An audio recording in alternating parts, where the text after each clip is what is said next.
Nagbabalik po muli ang inyong lingkod at nagbabalita ng mga balitang dapat nating malaman dito sa ating bansa. Ito ang Balitang Pambansa. Atin ngang matutunghayan sa channel na ito kung ano ang nangyayari sa loob ng ating gobyerno at syempre tumutulong na rin sa ating mga mamamayan na malaman ang katotohanan dahil mayroon tayong karapatan na malaman ang tunay na nangyayari sa ating bansa. Ngunit bago natin panoorin ang balita, huwag niyo pong kakalimutan na mag-subscribe sa ating channel at pindutin ang notification bell para lagi kang maging updated sa ating mga bagong videos na ina-upload araw-araw. At sa ating mga solid viewers naman dyan ay maraming salamat naman po sa walang sawang pagsuporta. At syempre, huwag din pong kakalimutan mag-iwan ng like at i-share ang ating mga videos. At kung mayroon ka naman pang opinion, ang ating comment section ay bukas para sa inyong mga hinaing. Ito na nga mga kaibigan, ating panoorin ang buong video. Salamat po muli and God bless!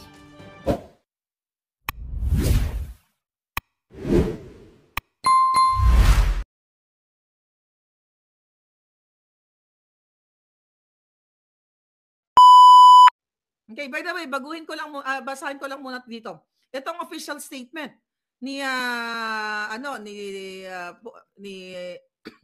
Medjaldea, lawyer ni Pangulo. I am Salvador Medjaldea, one of the counsel of former President Duterte. The 79-year-old former president has been forcibly pinwersa, or in other term is kinidnap, in-extract, dinukot, forcibly taken outside the Philippines, a sovereign nation with a fully functioning government and judicial system. He has not consented to be taken outside the Philippines as his counsel, as the ICC, to ensure the safety of the 79-year-old former president and access to him on immediate hospital confinement and other medical attention as provided under our Constitution and international laws. Nakita ng ating mga kababayan na mag-isa lang yung Pangulo, ganito harap-harapan, nakita ng buong mundo kung paano maging kidnapper si Lisa Marcos at si Marcos Jr. sa pakikipagsabuatan kay Torre. Si Lisa Marcos ay isang kidnapper. Ulitin ko, bakit kidnapper? Nagpag-kidnap ng 2 bata sa Turkey at haharapin niya lahat yan. Sa darating na panahon, sa tamang panahon, haharapin lahat ng buwakan ng inang yan at magbabayad kayo sa taong bayan. Ngayon, mga kababayan, sabi pa niya ni Mr. E.S. Medjaldea, I do not have a valid visa to enter the Netherlands and require the assistance of the Philippine Embassy as well as the ICC so I can fulfill my duty as one of his counsel to protect his rights.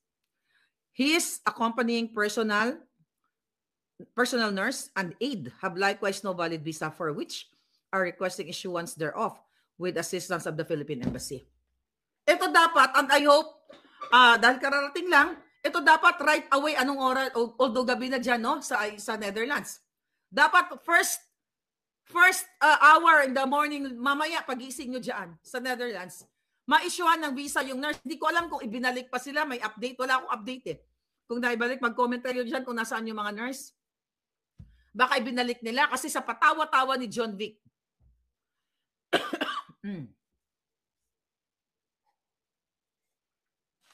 Here, ganito ka-demonyo to. Mga kababayan, gusto ko lang ito yung pagbaba, ito yung ating mga kababayan. I-play lang natin yung yung mga Pilipino na sumalubong sa kanya, kay Pangulong Duterte.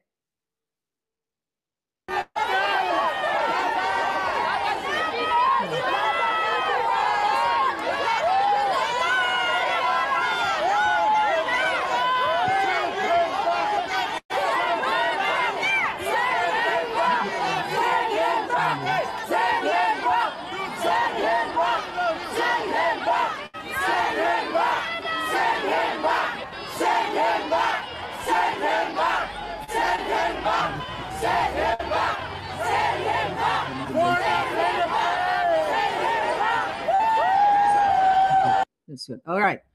Ito ang in-interview natin kababayan. Send him back ang sigaw nila. So please send him back to the Philippines. Dali. From the start. Bakit po ba? Malaman po bakit kayo nandito. In English po. We are so sad that they bring our president here because he doesn't deserve this. He doesn't deserve to be in jail. He's the best president in the Philippines. Yes. And how do you feel seeing him going to We jail? are so sad. We don't want him to be here, to be in jail. We don't want that. So please send him back to the Philippines. Send our president back to the Philippines. Please, please, please, send him back. Send him back. Send him back. Send him back. Send him back. Send him back. Send him back. Alright. Tapos na. Yun, mga kababayan. Yeah. May mga nababasa ako, nabigyan daw ng visa. Nabigyan, I don't know, we have to verify that. Wala pang update kasi bago ako nag-vlog, wala tayong update. Okay. Ito pala yun. Yung kaninang pinlay. Okay. Nakita niyo?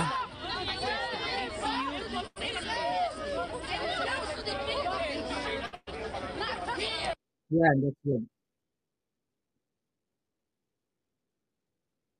Okay. Remove natin. Okay, remove. Remove, please. So ngayon, mga kababayan, well, meron na? Okay, good. Okay. Kagabi, kailan ba yun? Kahapon, nag-usap kami ni Spoke Sari, na, nagbibigay siya ng positive message na talagang kung susundin, even yung rules ng ICC, ay makakauwi ang Pangulong Duterte sa Pilipinas. Kaya huwag kayong tumigil. Yung mga nangyayaring ito, hindi ito, kumbaga, hindi lang ito nangyari dahil, mapunta lang sa kawalan. May mensahe ito lahat sa inyo. Dahil kayong mga pulis, harap-harapang nilabag nyo ang karapatan ng Pangulong Duterte. Pinakita nyo na sumusunod talaga kayo kay Lisa Kidnapper, kay Torre Kidnapper. Lahat tong mga to na ginagawa ninyo, tignan nyo, kinidnap nyo ang Pangulo. Pero bago natin i-play ang ginawa nila kay may message si Pangulong Duterte nung siya ay nasa airplane. Pakita natin ito. Alright?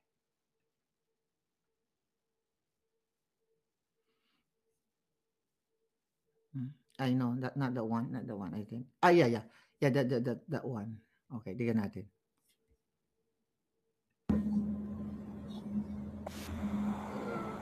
To my countrymen, just to give you the current situation, I am about to land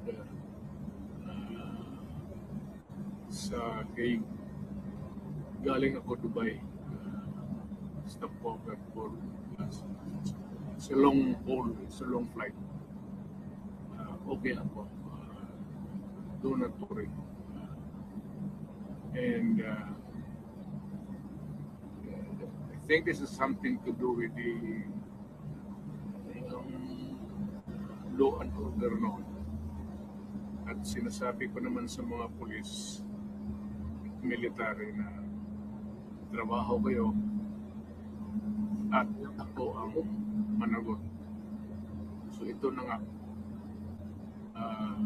For all of the whatever happened in the past, ako na yung nag-front sa ating law enforcement pati military. Sinabi ko na I will protect you and ako ang managot sa lahat. This will be a long legal proceedings. And I say to you, I will continue to serve my country at so be it. Kung ganun ang destiny ko. Salamat. Nakita niyo mga palangga. Alam mo, actually nakakalungkot talaga yung message si Pangulong Duterte. Sinalo niya lahat. Sa kabila ng pagbigay, pagbigay sa inyo, mga kapulisan. Dahil ginawa lang ni Pangulong Duterte na patahimikin ang kaguluhan sa Pilipinas dahil ang mga anak ninyo, mga apo ninyo, ginugurgur ng mga walang hiya. Dahil nagba-viral nga at pinag-uusapan ng buong mundo, nagbigay ng direktiba ang mga hinayupak, okay? Ang Malacanang. Imagine nyo, ito, okay? Mga kababayan, ito ha, nagbigay ng direktiba right there and then, ang Philippine National Police na pinagbawalan ang lahat ng kapulisan na mag-post, mag-comment, mag-like sa national issue daw. Pero pinagbawalan nila na mag-post, mag-like, magbigay ng sentimiento, ang mga pulis, lahat kayo, walang exemption. Tignan mo ito. I believe nakita nyo ng iba sa inyo. Nakita nyo na yan, di ba? Babasahin na lang natin. Ano nakalagay sa memo nila? Okay? Reference to reference memorandum from this office dated March 11 with subject, okay? PRO, masyadong with subject and labo. Ito pala sabi niya. Okay. Number 2. This pertains to the memorandum regarding the reiteration on the guidelines. Yes. In posting of contents on social media. Nire-reiterate nila, pinipilit nila na pagbawalan kayong lahat ng mga pulis, yan ang kalayaan ninyo. Pinapatay yung kalayaan ninyo, sumusunod pa rin kayo? Martial law na nga, sabi ng mga kababayan natin. Number 3, in this regard, ito, reference memorandum from the office dated March 11, 2025 with subject reiteration of PRO2 implant to PNPMC2 number guidelines in posting of contents on social media. Pinipigilan kayo pa na wag i-post si Pangulo Duterte, wag makialam sa issue ng gobyerno. Imagine nyo, sabi ni Gina Cabosas, impeach. Bangag. Hindi impeach, lumabas kayo. Mag-people power kayo, kayong mga talagang dapat, yung mga pulis, manindigan kayo, sinusuppress ang kalayaan ninyo. Diba? Inciting to whatever ba yan? Hindi. Kayo, pinigilan kayo, sabi in this regard, you are once again directed to remind, once again, kasi paulit-ulit sila, binibigyan ng direktiba, to remind your personnel, to refrain from sharing, commenting on national issues, and direct to the following named personnel to explain in writing for violating the said policy. Tignan mo, sino mga pinatawag? Si Patrolman Steve Palunday, Patrolman Albea Cambay, medyo malabo lang, PMSG Shermay Dagiyag, Patrolman Alexander Andal, Patrolman John Paul Casbillo. Saan yan? Office Unit taga Isabela, taga Santiago, dalawang taga Santiago, RMFB2, NBPPO, I don't know kung saan yan. But anyway, pinagpapaliwanag ang message nga dito sa nag-send sa atin, sana po ay umabot ito sa social media dahil gusto din namin, galing sa pulis, dahil gusto po namin marinig ng iba ang boses namin. Sadyang nakakatakot lang po kasi trabaho namin ang nakataya. Maraming salamat po at makakaasa po kayo sa buong suporta namin. Lalo kaming may malilit na ranggo sa Hanay. No! Mag-speak up kayo. Wag yung hayaan. Isuppress kayo. Tingnan mo mga palangga, ito yung mga in-screenshot. Ayan yung mga pulis na nag-post dahil ang sabi na sinishare nila yung we stand with PRRD, solid PRRD. Personal nila yun. Yun yung nararamdaman nila yung dati nilang commander-in-chief. Ayan, mga kababayan. Oh, yan yung mga pangalan, ano yan, papeles yan na naka-attach doon sa memorandum nila. Papers yan, no? Yung mga post ng ating mga pulis. Manindigan kayo. May isa daw na bumitaw sa pagkaswat. Hindi lang yon, lahat ng departamento. Although dalawa pa lang, halos lahat siguro ng departamento. Although dalawa pa lang yung hawak natin dito na sinend sa atin, kasama na dito ang Civil Service Commission. Look at that. Binigyan din ng memo ang Civil Service Commission. Alright? So, ano nakalagay dito, mga kababayan? Alright. May inano silang batas. Section 55, political activity. No officer or employee in the civil service, including members of the armed forces, shall engage directly or indirectly in any partisan political activity or take part in any election except to vote. Diba? Ano ba? Nag-rally ba ang mga pulis? Nagbigay lang sila ng sentimiento nila at nag-share lang sila ng kanilang support. Hindi naman sila nag-organize ng kung ano pa man. Pero kung kayo ay mga pulis na nakakarinig nito, kayo mga taong gobyerno, anong sabi dito nila? Nothing herein provided shall be understood to prevent, sabi niya, any officer or employee from expressing his views on current political problems or issues or for mentioning the names of candidates for public office whom article pala to. So nakalagay dito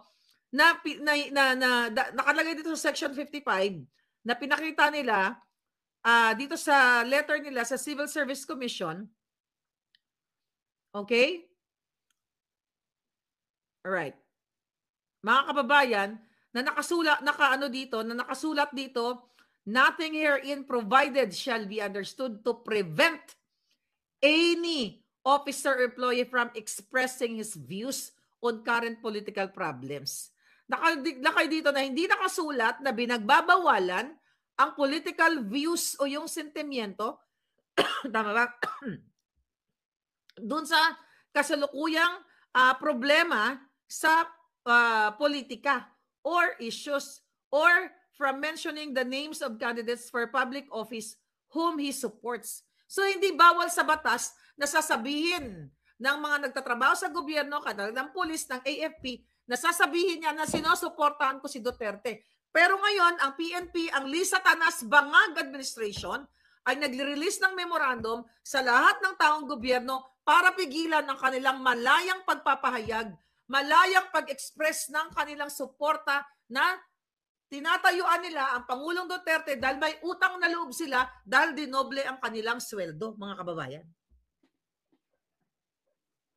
Ano pa ginagawa ninyo? Lumabag kayo lahat sa batas. Lalo na yung mga pulis na nagkalo-kalo doon. Sinusunod nyo ang kidnapper nyong amo na si Torre. At si Lisa, kinidnap niya, nangidnap kayo. Mga duwag ang mga pulis, wala namang ni isa man lang sa inyo nagtanggol kay Duterte. Yung nag-iyak doon, dapat nung iniyak, yung iniyak nyo dyan, dapat nanindigan kayo. Dahil ang pag-iyak, lalo na yan ng mga sundalo na yan, sa ganyang klaseng sitwasyon, ay pagpapakita ng kahinaan.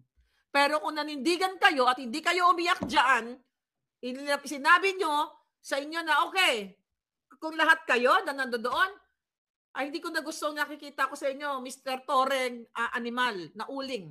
Dahil ginagawa natin, hindi ako susunod sa'yo dahil kidnapping na ito.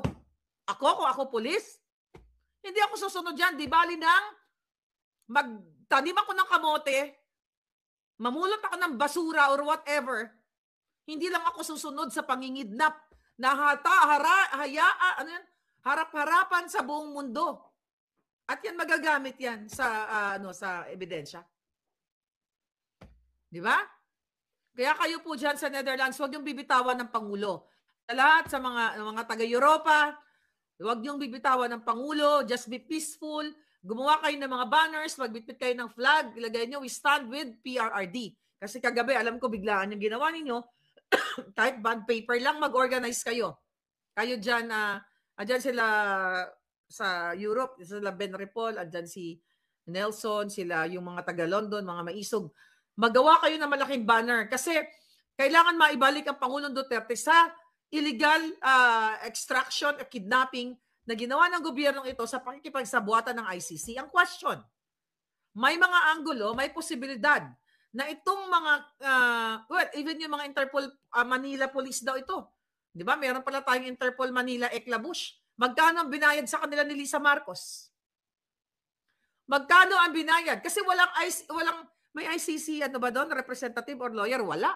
Puro Pilipino lahat yung nandoon sa eroplano. Puro Pilipino lahat na ibinenta ang Pangulong Duterte. Hindi lang ibinenta, nakipagsabuatan sila sa kidnapping na ginawa kay Pangulong Duterte. Mananagot kayong lahat. Akala ninyo, forever kayo dyan. Mananagot kayo sa mga kasalanan nyo sa taong bayan.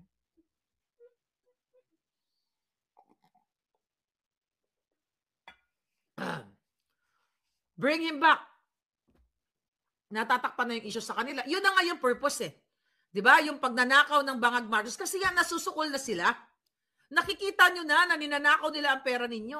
Matitiis nyo ba? Paulit-ulit tayo magsasalita dito, mga kapulisan, na kayo mismo, ginugupit ang inyong mga bibig. Ini-stepleran ang inyong mga bibig. Hindi ba masakit yan? Hindi ba nakakalalaki yan? Hindi ba nakaka-atake sa puso yan? Kasi atakihan kayo sa puso, kayong mga pulis na mga sundalo, na binubusalan ng bunganga ninyo, ako sa inyo, putangin na, takot kayo mawalan ng sweldo? Yun ba kinatatakot nyo?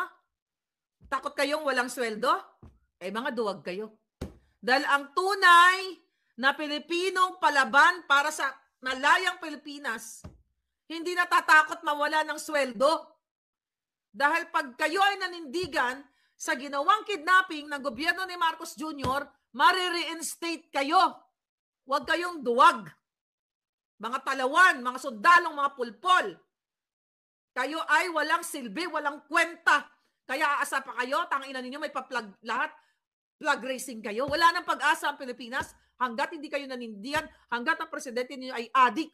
Wala na kayong maaasahan dahil former president of the Philippines. Kinidnap nyo. Eh sino ka naman? Na patrolman ka lang. Ito nga. Excuse me.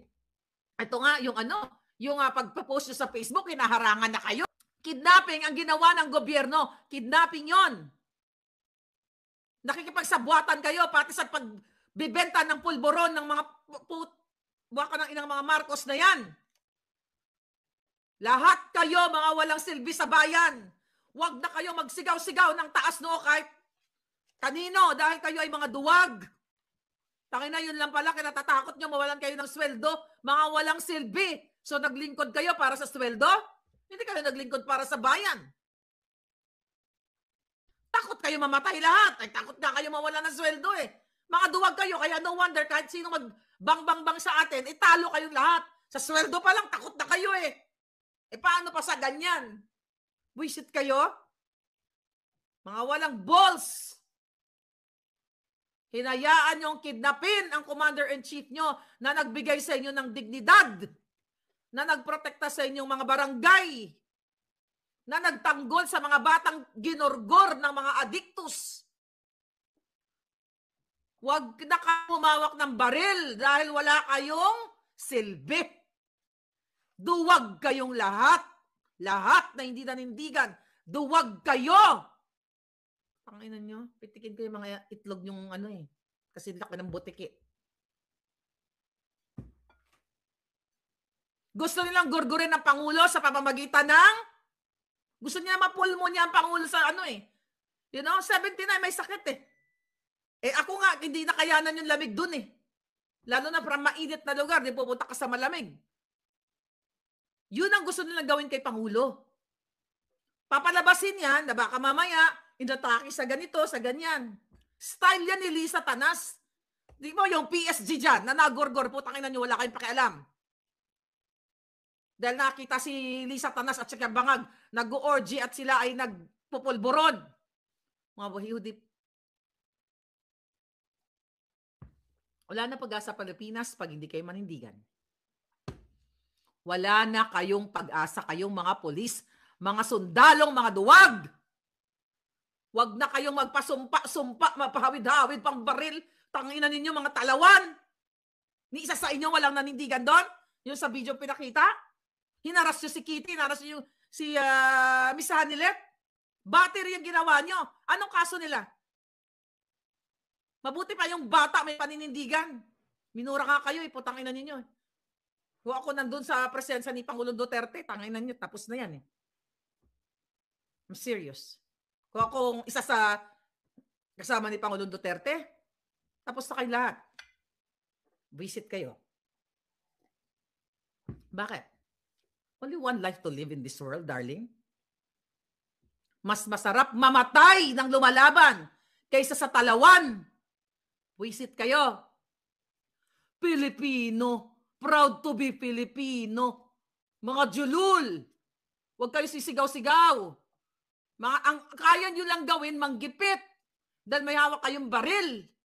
Ang kaya nyo lang hulihin dyan, actually, ayan, kitang-kita, dahil marami kayo, kuyog kayo eh. Pero lumaban kayo ng one-on-one.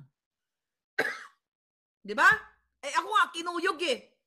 Ng mga grupo ng buwaka ng Inang Trillanes na yan, naalala nyo? That was 2017, babae pa ako. Kinuyog ako ng mga hayop na yon. Siguro napanood nyo yun. Dahil, natakot ba ako gorgor? Kapag nagmahal kang totoo sa bahay, hindi ka takot mamatay.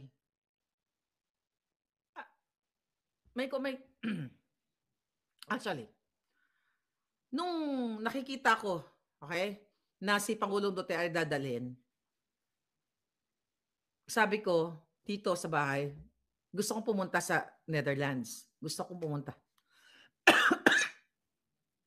Kaya kagagal ko nga, ito, may ubo-ubo pa nga ako hanggang ngayon, di ba? May virus pa dahil sa lamig, no?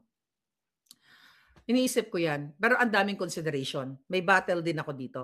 Di ba? May battle din ako sa but who knows? You'll never know, mga palangga. You'll never know. Gusto ko siyang salubungin. Gusto ko mauna ako doon kasi I can go anytime sa Netherlands dahil may visa na. Hindi ko kailangan ng visa. Pero kinausap ko si Harry, yung sa sitwasyon, sabi ko may sasalubong ba? Ano bang mangyayari? Pupunta nga daw si Inday, ganyan-ganyan. So, syempre, yung initial reaction ko kasi nung time, syempre vice president yan, may obligasyon sa Pilipinas, 'di ba? As a vice president. So hindi ko naman alam noon na pupunta pala si Inday. Tapos sabi ko, Hari, kailangan may taong sumalubong kay Pangulong Duterte, hindi natin alam yung mangyari, ganito, ganyan. Eh nag-assure naman siya na, mayroon naman at pupunta nga daw siya. So sabi ko, okay, sige, kayo na lang muna. Yun yung initial reaction ko. If I have all the resources and power, and everything, inunahan ko na dapat nasa Netherlands na ako eh. 'Di ba? Pero dito naman sa bahay, syempre tinitingnan nila yung safety ko. Alam niyo na, yung mga assassins, 'di ba sila? Para sa akin, ang advice sa akin, baka magurgur ka na ganito, ganyan, alam mo nang hinahunting ka. Actually, nakikipagbangayan pa nga ako, putangin na magurgur. Patay kong patay. Di move on kayo. Sabi ko, mag-move on kayo. Di nategi ako, di bongga.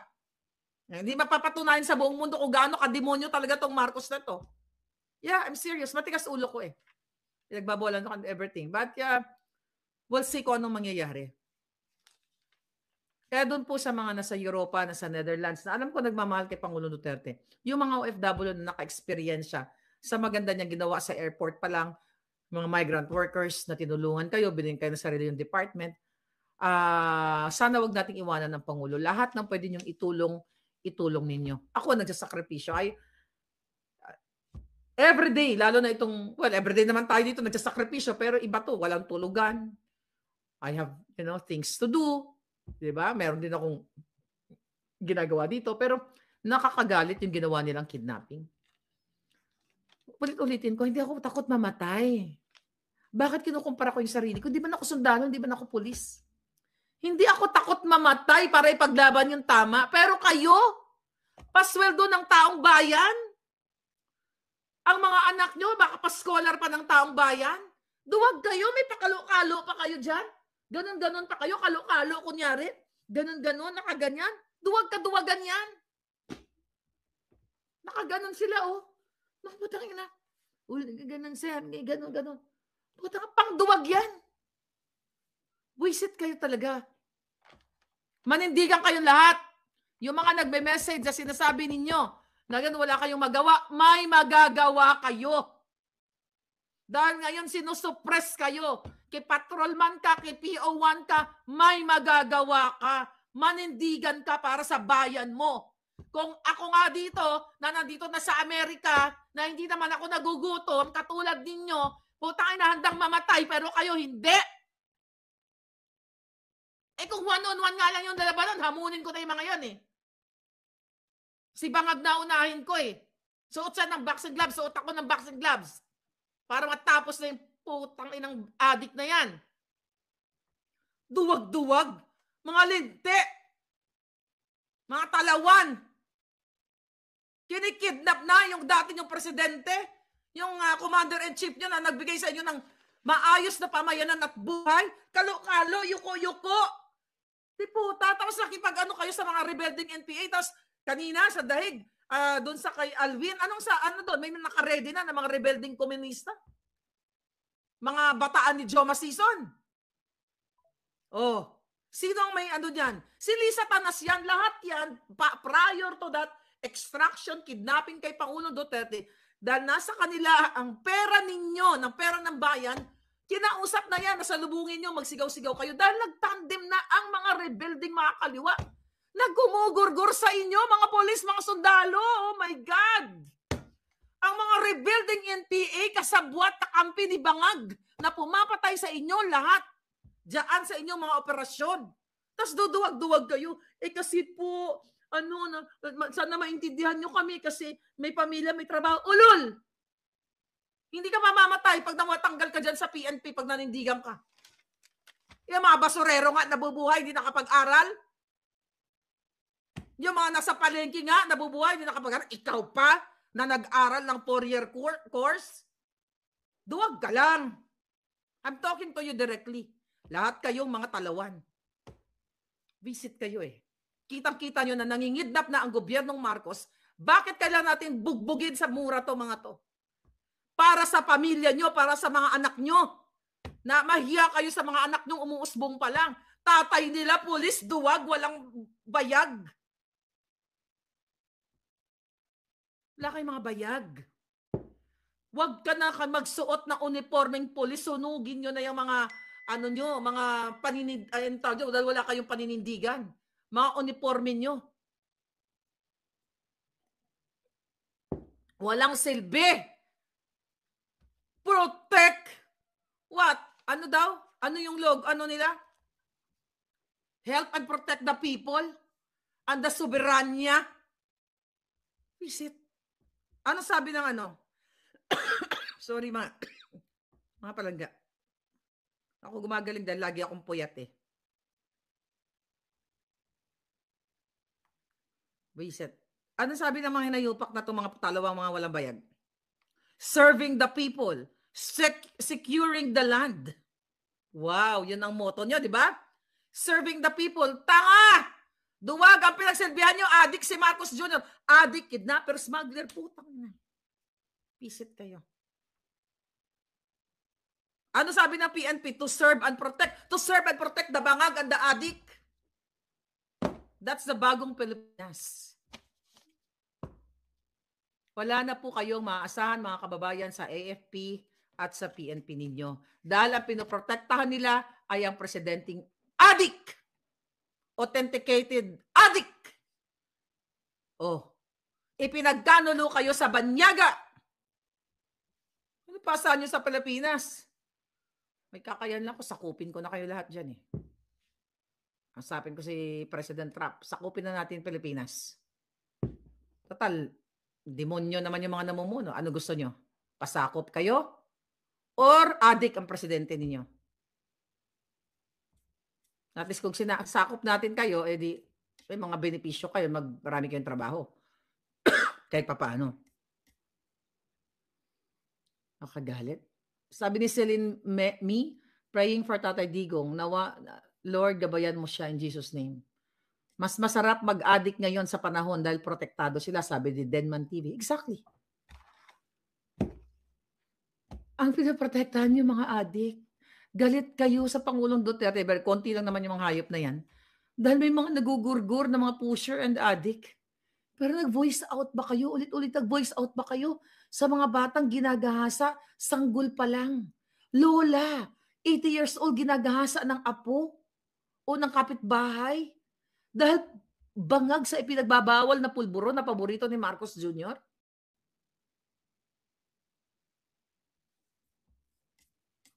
Kailan kayo manindigan? Sabi ni Ripon, si Digong sahig. Sa dahig, si Marcos dapat sa iwahig. Correct. Walang mga bayag.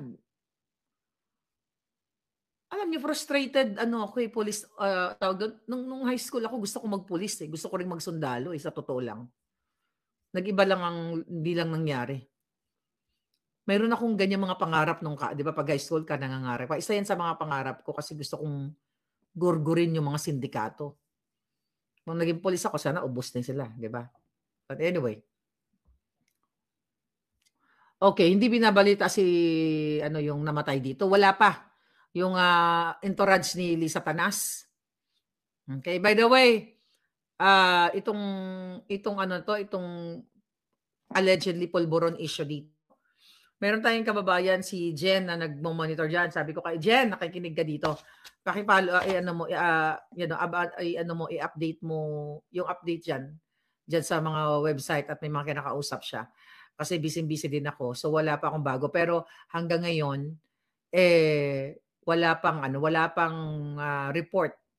Hindi pa lumalabas yung coroner's report. So let's just wait.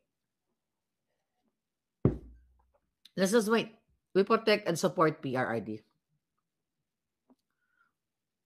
Sabi ni Loretta Abrigana. Ano oras sa Netherlands? 10 p.m.? Magpahinga muna kayo dyan. Bukas, puntahan nyo, huwag niyong bitawan ng Pangulong Duterte para sumunod po kayo sa mga sinasabi din ng mga polis. Alamin natin yung mga batas dyan sa pagpoprotesta or whatever. Kasi mahirap din naman na matrouble kayo. Pero kung bawal sumiga, I don't know kung anong batas yan. We have to research. Pero talagang protektahan nyo rin yung sarili nyo, hindi kayo matrouble. Kasi hindi natin alam to eh. Baka, but I feel na makakabalik ang Pangulong Duterte. Dahil nga, illegal yung ginawa nila. Ando sa mga nagsasabi sa akin, nakausapin ko si Trump. I wish, di ba? I wish diretso. Nagsumulat naman na tayo. Nag-email na tayo. Pero wala pa ako dahil kapangyarihan na right there. May protocol yan. Okay? Si Lisa Tanas nga ginagapang si Trump. Di ba? Na gusto niya makipag-appointment. At pumunta siya ng Florida, di ba? Dito, hindi siya makakuha. Kaya umattend doon sa event ni Lara Trump. Pero we're trying our best. Magsulat kayo. Mag-ano kayo sa mga website. Lahat ng pwede niyong isulat kayo dyan. Kahit saan kayong lugar, all over the world, sa Pilipinas ka man, sa Amerika ka man, sumulat kayo, sabihin niyo kung ano yung mga nangyayari dito sa atin dyan sa Pilipinas. Pero yung directly ko kausap si Trump, my God. I don't have that power pa lang. Hindi naman ako taong gobyerno or what. But we'll try. Susubukan natin may makausap tayo at maiparating natin yung mga impormasyon. Sabi ni Jesus Santos, totoo bang may message si Trump? Wala pang nare-release. Nanonood ako actually ng halos everyday na mga pangyayari dito sa Amerika. Wala pa. Fake news yun. O mag-ingat kayo. Mag-ingat kayo sa tanim fake news ng bangag. Yan ang gusto nila para ma-justify nila na tayo mga anti-bangag supporter ay nagpapakalat ng fake news. So lahat po kayo, wag mo basta-basta kayo mag-share. Lalo na yung masyado kasi kayo na-excite, di ba? Alam ko emotionally, ganun din naman ako. Nakala ko may mga statement, pero wala. But you have to double check. May internet naman kayo eh. Pumunta kayo sa AP, Associated Press, CNN, Fox News, ABC, NBC, mga ganyan. So marami pwedeng Walang magawa. No? Walang magawa.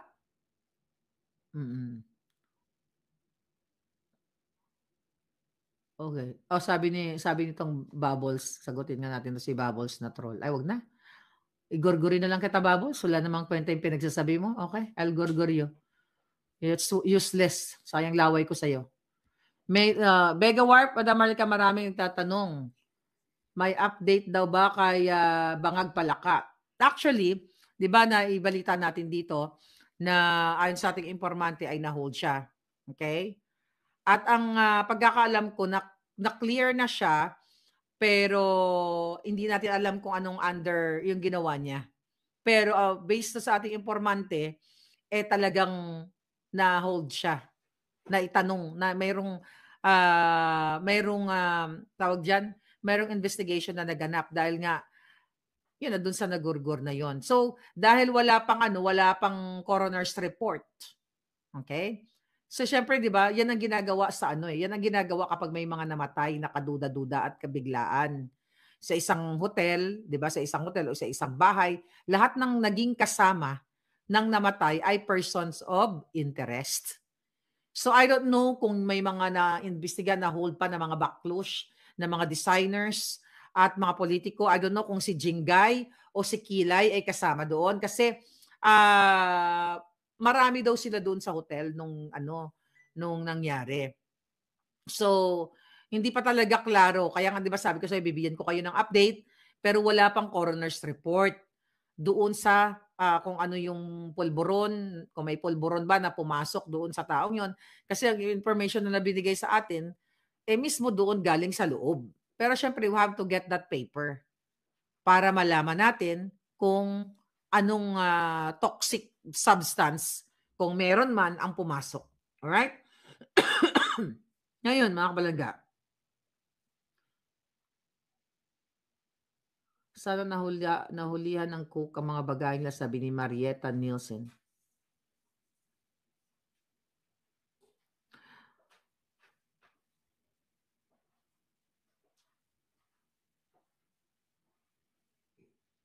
Ano? Ano ang masasabi mo sa sabi ng kapatid ni Junior Marcos na senadora? Ay, nagulat ako sa pangyayari. Totoo kaya sabi ni Jomar R.S. Putang ina. Huwag na kayo maniwala sa mga Marcos. Si Amy, ulul yan. User yan, manggagamit yan. Mga demonyo silang lahat. Yun ang masasabi ko. Never. Diba? Never again. Don't trust them. Nabudol tayo. Karma kaya di agad na lumabas ang info. Hindi natin alam kung anong mga pagtatahi and everything. But I'll try my best na kumukuha ako ng information at makakuha talaga tayo ng documents. The moment na, kasi wala pa Kasi it takes time yung kay Gene Hackman, di ba? Hindi naman lumabas ng 1 araw, 2 araw, 3 araw yun 2 weeks ngayon lang namatay siya ng